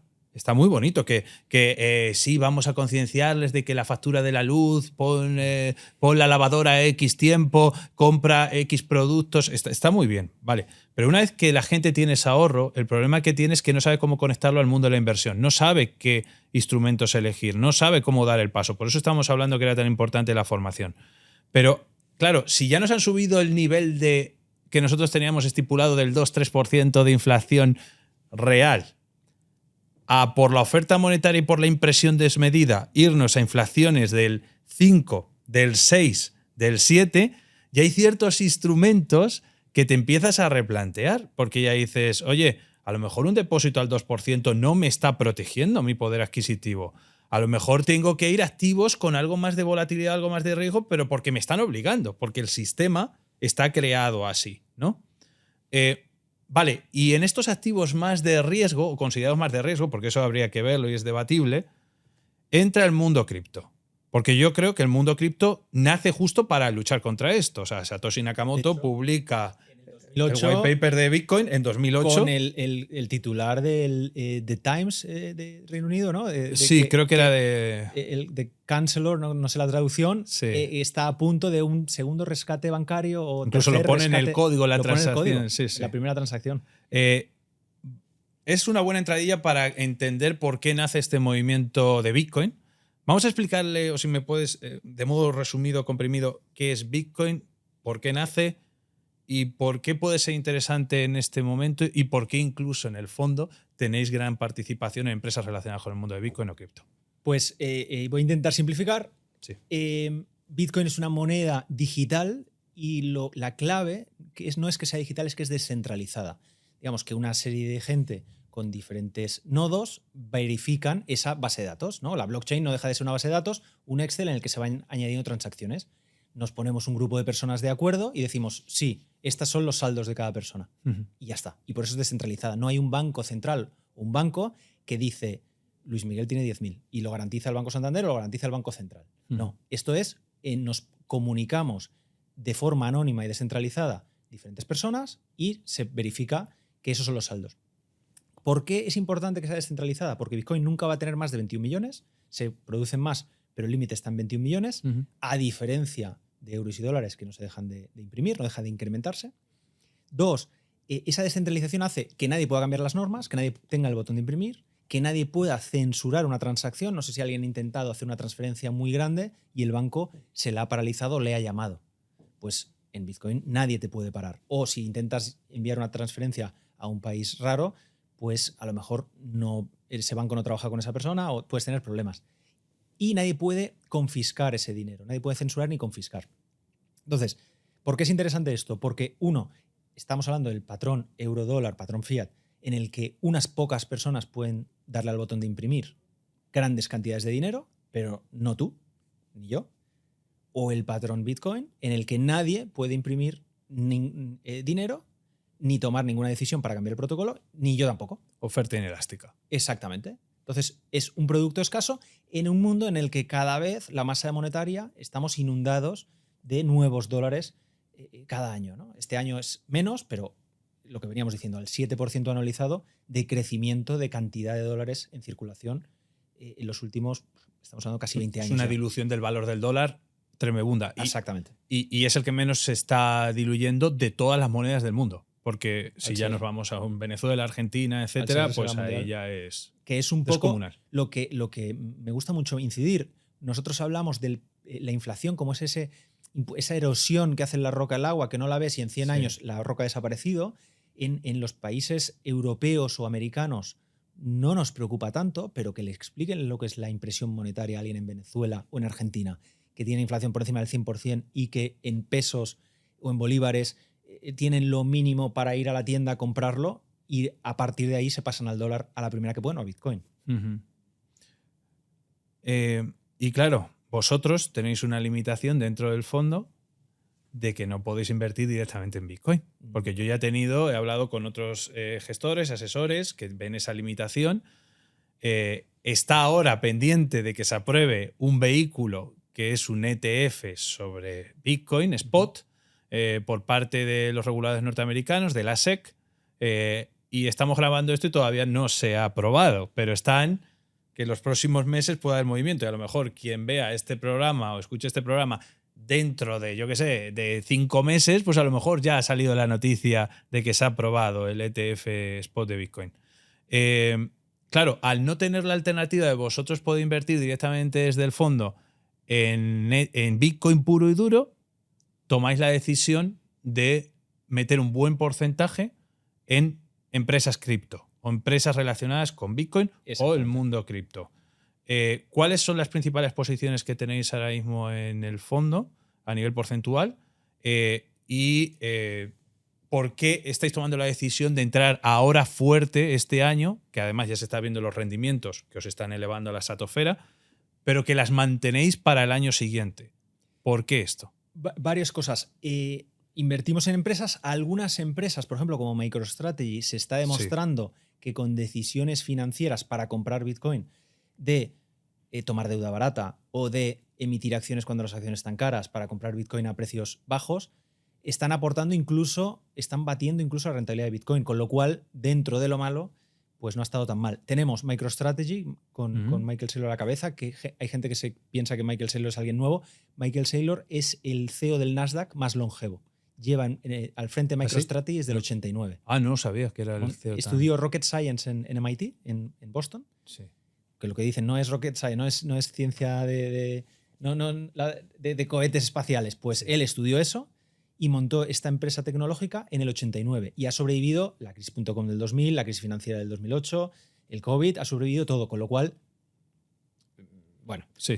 No es... Y es un buen evangelizador es el más conocido del mundo Bitcoin, ¿no? Uno de los más conocidos evangelizadores. De hecho, él dijo, escribió un libro cuando al respecto de un poco las FAANG, ¿no? De Facebook, de Google, de Amazon, y dijo que la próxima vez que viera una oportunidad tan clara, hablando de la oportunidad del libro, dijo, la próxima vez que vea una oportunidad tan clara, pondré todo mi dinero en ella y luego hablaré. Porque ahí dice que la oportunidad se materializó, como él dijo en el libro, pero con el libro pues no ganó el dinero y perdió la energía, digamos, en escribir y en hablar. Y dijo, y la siguiente fue Bitcoin. Decían, ellos habían acumulado como unos 500 millones de dólares en la cuenta corriente y dijo, ¿dónde invertimos este dinero? ¿No? Con la cantidad de impresión monetaria del COVID, ¿qué hacemos con él? Porque si se la dejó en dólares, él sabía que se le iba a diluir como el cubito del que hablabas. Y él dijo, vale, compramos inmuebles, están por las nubes. Compramos otras empresas, bolsa, están caras. Los bonos al 0%. No tengo ninguna opción. Y ahí investigó Bitcoin. Y ahí fue cuando le hizo clic y empezó a meter. Y ya no solo a meter, sino que ha convertido la empresa en, digamos, que su principal labor al frente de la empresa tiene un negocio de análisis de datos y de business intelligence, pero lo que hacen es intentar generar flujos de efectivo para comprar Bitcoin. Sí, incluso estaba viendo los rendimientos frente a las FANG y está siendo más rentable MicroStrategy que las propias FANG solo por tener Bitcoin. ¿Otras empresas que tenéis en la cartera, además de MicroStrategy, cuáles Tenemos son? una minera que se llama Marathon, que el CEO, si lo escuchas hablar, es perfecto, ¿no? Lo que hablamos, ¿no? De empresas buenas, con buena directiva al frente. Pues el CEO de Marathon, el discurso de Michael Saylor, de hecho, es alguien que habla muy bien de Michael Saylor y que están hablando lo mismo. Sí que es verdad que una minera tiene mucho más convexidad a los movimientos, ¿no? Le van a afectar los movimientos del precio en mucha mayor medida porque una minera se endeuda para comprar maquinaria. Más intensiva en capital, ¿no? Claro, se endeuda para comprar maquinaria para minar Bitcoin.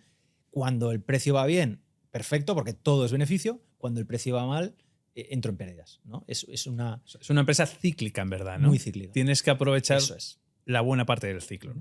Nosotros creemos que dentro de las cíclicas hemos elegido una bien gestionada, ¿no? Y una de las potentes. Vale. Luego tenemos Coinbase, que se va a beneficiar de todas las transacciones. Coinbase, al final, la mayor parte de los beneficios, de los ingresos, los genera por las comisiones retail de la gente comprando y vendiendo.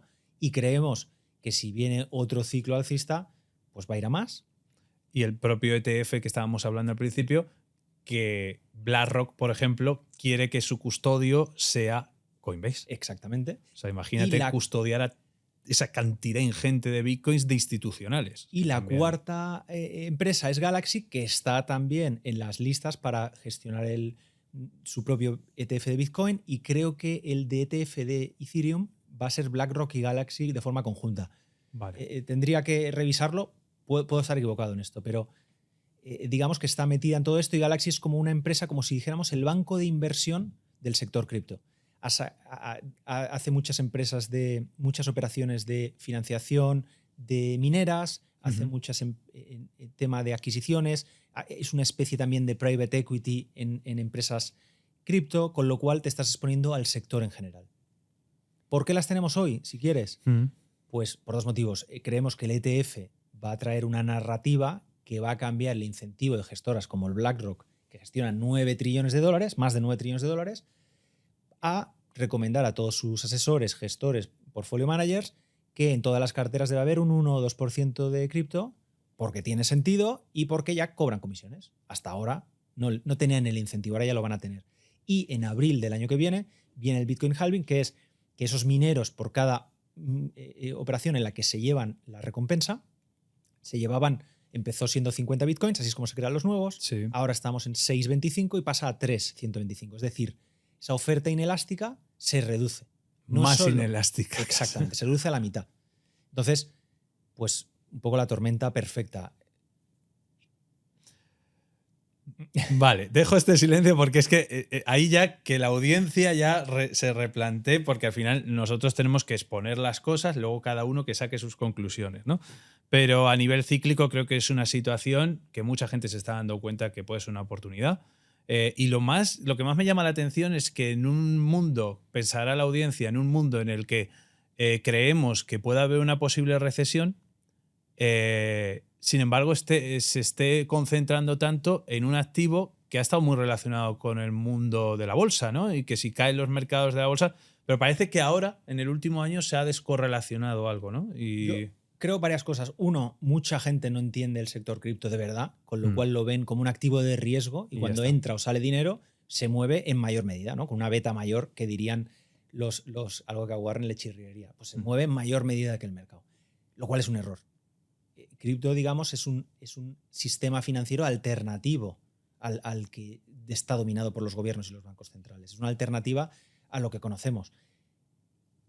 Con lo cual no debería estar correlacionado con la bolsa. Y las crisis incluso les deberían ayudar. ¿Qué pasó con el COVID y qué puede pasar ahora? Exactamente. Y otra cosa que intentamos hacer es una especie de barbell, como diría Taleb. Tenemos mucho en activos digitales, pero también tenemos un 25% de la cartera, más o menos, en bonos. Digamos, no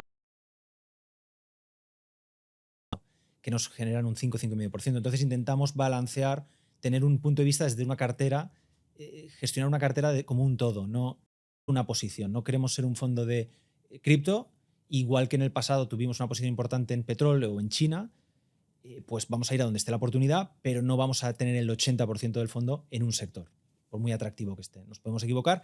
Y una cosa interesante, si entramos en recesión, tenemos bonos hasta 2 años, aunque estamos alargando los plazos. ¿Por qué alargamos los plazos? Si entramos en recesión, los bancos centrales no van a poder seguir subiendo tipos de interés o incluso los van a tener que bajar. Si bajan los tipos de interés, esos bonos comprados con unas rentabilidades del 5,5%, ¿qué va a pasar? Pues que no solo nos van a pagar el cupón, sino que deberían subir de precio. Tal cual. Entonces tenemos una protección activa que nos paga, una cobertura por un riesgo de recesión que nos paga por tenerla. Si lo hiciéramos con opciones, pagaríamos muy caro por tener esa cobertura. Y esa exposición al sector cripto, que creemos que es de lo más interesante en la actualidad, como refleja nuestra cartera. Me gusta tu idea, me gusta tu idea. Vamos a ver. Al final esto lo estamos grabando en noviembre del 2023. Veremos qué pasa. Por ahora vuestra apuesta es fuerte en el mundo cripto por esta ciclicidad, por esta situación de oferta inelástica, por la proximidad del halving, también por lo que estábamos hablando de combinarlo con bonos, que ahora mismo en una situación en la que si bajan los tipos en el futuro para combatir esa recesión o esa posible recesión, pues también te beneficias si compras bonos a medio o largo plazo. Por lo tanto, la combinación estamos haciendo más o menos bien el puzzle, ¿no? Y una cosa más que no hemos mencionado. Estamos hablando y parece que los dos estamos como muy convencidos y muy eufóricos. Si miras alrededor, nadie habla del sector cripto, todo el mundo ya lo da por muerto. Sí, sí. Al revés, que hace unos años recuerdo que en el gimnasio la gente me decía que tengo una estrategia para Bitcoin o tal, y cualquiera estaba invirtiendo, comprando qué cripto compro. Sí, sí. Ahora mismo todo el mundo lo da por muerto, que es lo que quieres, no ver euforia alrededor. Pero, por eso me gustaba mucho traerte como primer invitado, porque juntas dos perfiles que me encanta, que por un lado es la inversión más a largo plazo y más profesionalizada, combinando acciones con otro tipo de instrumentos, como también otro tipo de activos que muchos de los otros inversores reniegan. Si te estás destacando de la media con vuestro fondo es por algo, es porque estáis haciendo algo que la mayoría del mercado no está haciendo, ¿no? Es que lo que nos gusta a nosotros vernos es, nuestros referentes son Warren y Charlie, pero nos intentamos actualizar y entender una nueva tendencia, una nueva tecnología. Estamos abiertos de miras, ¿no? Exactamente. Vale. Hacemos una pequeña pausa en este episodio, más que nada para informarte de la casa donde estamos, de Inversión Racional. Inversionracional.com es una web donde vas a poder encontrar multitud de información para iniciarte en todo lo que sería la inversión a largo plazo y también para formarte de manera profesional, desde cero hasta un nivel avanzado, y adquirir todos los conocimientos necesarios para convertirte en un inversor de éxito. Puedes echarle un vistazo a inversionracional.com porque además estamos de estreno, estrenamos una nueva web accesible para todos vosotros y para que puedas solucionar todas tus dudas en lo que es la formación a largo plazo en inversión. Así que nada, échale un vistazo a la descripción y ahí tendrás toda la información. Y dicho esto, seguimos con el episodio. No hemos hablado de las comisiones que tenéis en el fondo, pero es muy interesante este tema porque también está muy inspirado en Warren Buffett, ¿no? En verdad. Sí. Por el tema de las comisiones. Comenta un poco de manera rápida. Warren Buffett en su partnership lo que tenía no tenía comisión fija, tenía una marca de agua del 6%, que quiere decir que solo cobra una comisión a partir de generar un 6% anualizado para sus partícipes. Sí. Si un año pierde, ese 6% que no has generado, no lo cobra. Tienes que recuperar la pérdida, más el 6 del año pasado, más el 6 de este. Eso para vosotros es contraproducente, en verdad. Muy contraproducente. Sí, sí. Pero es lo justo. Es lo justo. Entonces, por eso lo hicimos. Vale. ¿Cómo lo querría yo como partícipe? Así, pues es luego. Y Warren tenía 0,625. Nosotros no pudimos poner 0 de fija porque tenemos una serie de contabilidad, de abogados, de temas legales que cumplir, y esas personas tienen que cobrar. Eso es justo, con lo cual pusimos 0,4. El 6 de marca de agua si lo copiamos, y como no pudimos poner 0, pues bajamos el 25 de comisión sobre la marca de agua y lo bajamos al 12.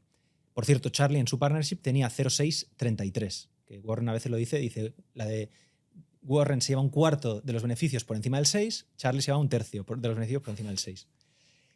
Warren siempre dice la de Charlie era mejor. Sí, sí. Y ¿Qué pasa? Que hace poco la CNMV se puso en contacto con nosotros, es el regulador, digamos la Comisión Nacional del Mercado de Valores. Exactamente, el regulador de los fondos, y nos dijo que la marca de agua podía crear complejidad operativa.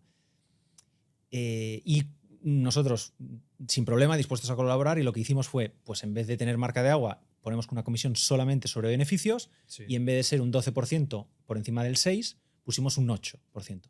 Porque ese 12% hay que decir que estaba capado al 9% máximo. Porque hay gente que nos decía, claro, pero un año del 70% ganaréis mucho. No, un año del 70%, el máximo es un 9% sobre los beneficios. El menor de los dos, por marca de agua o por los beneficios. Y un año de rentabilidad del 5% no cobrábamos. ¿Qué pasa ahora? Tenemos un 0,4, 8%. Es más sencilla. Como un año del 5% sí cobramos, pero el año de rentabilidad del 70% no nos vamos al 9% de beneficios, nos quedamos en el 8%, con lo cual pensamos que es algo justo. ¿Por qué nos gusta una comisión de beneficios? Porque nos incentiva a gestionar bien. Una comisión fija te incentiva a acumular capital bajo gestión. Te incentiva a hacer marketing, te incentiva a hacer muchas charlas. Por eso no hago tantas charlas y digo que no a algunas. Porque mi interés es volver a casa y estar pendiente de los resultados, estar pendiente de las noticias, de los resultados que publican las empresas, analizar modelos, conversar, tener espacio para pensar, conversar con mi socio. Entonces, una comisión fija te pagan por encender las luces mientras tengas el capital. La comisión de beneficios te paga por hacer un buen trabajo. Nos parece que es lo justo. Y ya cerrando, luego hacemos las preguntas rápidas que van a ser muy interesantes. No te he dicho nada de ellas, así que para cerrar va a estar bastante bien. Pero lo que me gustaría, por un lado, es... a ver, tú llevas ya bastantes años en esto del mundo de la inversión. A ver, ¿cuáles son o crees que son las lecciones más valiosas que podría aprender inversores que nos están viendo y que tú les podrías enseñar de lo que has aprendido durante toda tu experiencia en el mundo de la inversión? Y también me gustaría que nos dijeras actualmente cuál es tu asset allocation o tu porcentaje porque estamos hablando de un montón de activos o de un montón de instrumentos que puedes invertir, pero ¿cuál sería tu asset allocation correcto, dependiendo de tu edad o de tu perfil, y el que le recomendarías a la gente que nos está viendo o escuchando? Pero primero que nos comentes más o menos tu experiencia, cuáles son las lecciones más valiosas que tú has aprendido y que podrías transmitir a otros inversores que nos estén viendo, escuchando. Lo primero, copia a esa persona o aprende de esa persona que ha conseguido lo que quieres conseguir. Yo, en mi caso, era la inversión, pues Warren y Charlie, me pasé 18 meses estudiándolos y mis notas personales, el libro fue desde un punto de vista para mí.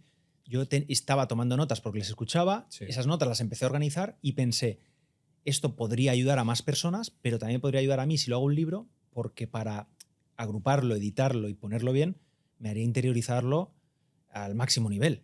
Con lo cual dije, pues lo voy a hacer, si lo publico o no ya veré, pero lo voy a hacer con esa motivación que me va a ayudar sobre todo a mí. Y ha sido donde más he aprendido, pese a que he ido a 4 universidades. Con lo cual, estudiando Warren y Charlie, también te das cuenta de que aplicar el sentido común a todo lo que haces. Si hablamos de la inversión, pues puedes analizar, como hablamos, analizar un campo, un apartamento, una empresa, un negocio privado o público, da igual, lo puedes analizar no te hace falta ni calculadora, probablemente ni papel ni boli. ¿Cuánto gana? ¿Cuánto tal? ¿A qué se dedican? ¿Lo entiendo o no? Que es algo que no hemos comentado, pero el círculo de competencia, ¿no? Entiendes esas empresas y luego algo que yo le añado es el círculo de interés. ¿Me interesa o no? Para expandir ese círculo de competencia, quizá en lugar de expandirlo en todas las direcciones, yo lo expando en las direcciones que me interesan, ¿no? Ese sector que digo, por ejemplo, el sector cripto, que era un sector que cuando empezamos el fondo no conocíamos y que al ir investigando industrias, sectores, pues apareció, se nos cruzó en el radar y hemos profundizado y ese tipo de competencia a lo mejor se ha incrementado no en diámetro, sino como para un lado. Pues ir hacia lo que te interesa, pero analizar esas decisiones de inversión con sentido común, sin las prisas que hablábamos, sin el querer hacerse rico rápido, que nunca funciona. Lo que decían, ¿no? Tengo una buena noticia y una mala. La buena es que te puedes hacer rico y la mala es que rápido no funciona, que rápido no va a ser, ¿no? Es lo que hablábamos de la bola de nieve. Un poco esas las lecciones, aplicar el sentido común, aprender de los mejores, aprender de esos referentes, no tener prisa, no usar apalancamiento, es que va todo ligado. Genial. Y respecto a Asset Allocation, el mío personal... Que Asset Allocation, para la gente que no lo sepa, es asignación de activos, ¿no? Es Sí, decir, ¿cómo tengo mis cuál ahorros es el porcentaje de invertidos? cada uno. Esta famosa pregunta que hacen Exacto. en YouTube continuamente. ¿Qué porcentaje tienes en cada cosa? Pues mira, yo tengo, digamos, más o menos un tercio en el fondo, un tercio aproximadamente en efectivo, que estoy ahorrando para comprarme una casa. Si todo sucede, ¿cuál es el plan? Estos tipos de interés que va a hacer que el mercado inmobiliario sufra mucho, porque esas hipotecas son muy caras. Una hipoteca al 0%, yo pago una cuota de 800 euros, me puedo permitir una casa de 300.000. Ahora, con esa cuota que puedo pagar, mi salario no ha subido o no ha subido tanto, esa cuota puedo seguir pagando 800 euros, con una hipoteca al 5% me puedo permitir una casa de 240.000. Las casas todavía no han bajado porque se ajustan muy lento. La gente piensa que la bolsa va minuto a minuto. Las casas juegan las emociones, juegan que la gente dice el vecino la ha vendido por 300 y yo no la voy a bajar. O solo necesito un comprador. Eso es muy clásico. Solo necesito un comprador. Ya vendrá y me lo pagará. Entonces, el mercado inmobiliario va más lento, pero si todo sale bien, yo tengo ese tercio de mi patrimonio en efectivo al 3%, generándome, mientras espero un mercado inmobiliario más con que depósitos. con bonos o fondos monetarios, ¿no? Me es más sencillo con depósitos, que genera un 3%, y no quiero asumir un riesgo de divisa en ponerlo en bonos americanos en dólares, porque si se te mueve la divisa al final, prefiero simplificar en depósitos sobre el 3% a corto plazo y espero en algo que me está generando un 3%, mientras el mercado inmobiliario está plano o bajando. Con lo cual, digamos que le añado ahí un poco de poder adquisitivo a la inversa. Y el tercio lo tengo en un negocio privado, una inversión que hice, que está yendo muy bien. Emprendimiento. Y es un negocio privado ligado al sector cripto que está yendo bien. Y ahí lo dejamos. Pero ¿qué me recomiendo? ¿Y qué me gusta? Porque yo he tenido diferentes carteras, diferentes modelos y algo que me he dado cuenta es que si no tienes cash, si todo lo inviertes, todo lo pones a trabajar, ¿no? Que se suele decir, pues te ves en unas situaciones muy raras. No tienes margen de maniobra. Claro, te ves en unas situaciones que te quieres comprar un coche, te quieres arreglar la lavadora o comprar un piso y tienes que vender. El famoso fondo de emergencia. Efectivamente. Y si eres empresario, más fondo de emergencia tienes que tener. Entonces, ¿qué digo yo? Uno, fondo de emergencia, muy bien. Y luego me gusta la cartera permanente 2.0, que le llamo yo. Sí. La cartera permanente tiene acciones, pues acciones puede ser fondo o acciones, el que quiera hacer el trabajo, o fondos. O indexados. Exactamente, indexados. Luego puedes tener bonos o efectivo o real estate, apartamento de alquiler. Digamos, una parte de bonos o real estate, diría yo, algo que te genere una renta, una parte de efectivo y una parte de cripto. La cartera permanente dice oro, ya estamos en el siglo XXI, cripto. Entonces, tiene esos cuatro patas que te permiten, uno, si tienes una necesidad de capital, si te está yendo bien, pues puedes usar 10.000, 20.000 euros para lo que necesites, la entrada de un piso, un coche, lo que sea. Dos, al cabo del trimestre o del año, rebalanceas. Si ha bajado la bolsa, pues ese efectivo, ese porcentaje te ha bajado, ese efectivo le añades a la bolsa a esos precios bajos. Ese rebalanceo automáticamente hace que seas un inversor inteligente. ¿No? Vas a rebalancear en los momentos adecuados. No le vas a añadir más o no te vas a poner eufórico. Si has subido mucho cripto, te toca vender porque se pasa de esos 25%, esos cuartos que tienes repartidos. Vendes cripto, lo dejas en efectivo. O sea, 25, 25, 25, 25. Y ya y está. Vas rebalanceando. A mí eso, o algo parecido a eso, me gusta bastante y te permite vivir. ¿Qué me pasaba a mí? Yo cuando me lancé a montar mi fondo, no tenía ingresos. Entonces, pero yo lo tenía todo invertido. Porque ¿cómo no lo voy a tener invertido si yo veo oportunidades de inversión? ¿No? Mientras lo montaba, pues yo tenía mi cartera. ¿Qué pasaba? Que yo cada mes tenía que vender. Y cada mes era un dolor. Porque tú estás vendiendo empresas que crees que valen mucho más para ir a comprar o para pagar el alquiler. Entonces cada mes pues era un pequeño puñal. Yo soy partidario de que siempre tengas tus 6 meses de fondo de emergencia y después ya empieces a invertir. Yo diría 6 meses y a lo mejor una pata de efectivo que te va a permitir luego comprar lo que haya bajado. ¿Y por qué 6 meses me parece poco? Yo también tengo mi fondo de emergencia. ¿Pero por qué me parece poco? Porque en el momento que te va bien, ojalá sea así, y te quieres hacer un viaje o quieres comprar un coche o dar la entrada a una casa, es que realmente puedes tener una cartera que va muy bien, que está subiendo como un tiro y que tiene un tamaño considerable, pero no tienes liquidez. Por tanto, trabajar, ahorrar, ahorro duro, como diría Miguel Ángel Bachas. Vamos a un juego de preguntas rápidas. ¿Cuál fue la mejor inversión a lo largo de tu vida? ¿Cuál ha sido la inversión que has dicho? He sacado la mayor rentabilidad. Ostras, esa pregunta tiene varias. Mira, una que me ha venido a la cabeza inmediatamente La ha sido que te venga. Apple. Estamos investigando empresas de tarjetas de crédito Sí. y justo Apple sacó la suya.